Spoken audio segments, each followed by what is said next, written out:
So today I'll be reviewing two videos. One for a sample lesson in a physical classroom, and then the second is a sample lesson in an online classroom. I'll start with the physical classroom.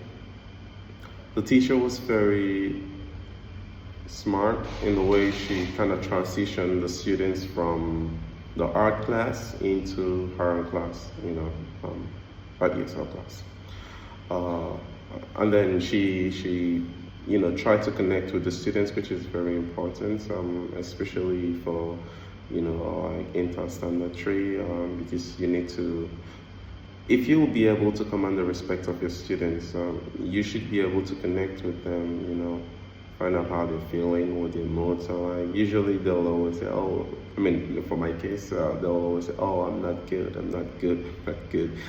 Any excuse not to do the work, are you okay today? Oh no, but usually it really helps. I've come to find out that it's the small things that really matters and not like the big things.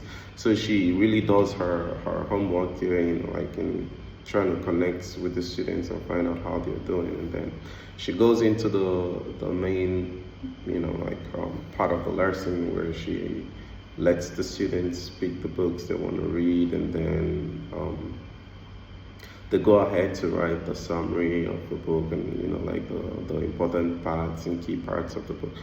However, from my experience, when my students have lots of options to choose from, they kind of get stuck in trying to decide what to choose from, what to choose.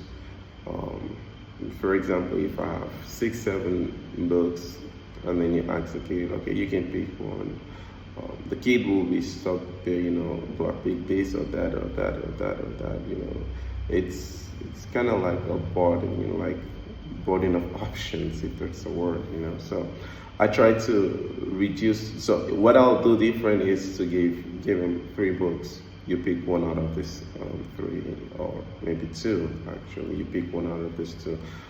That would be my the only thing I'll change. Otherwise, I think she was spot on.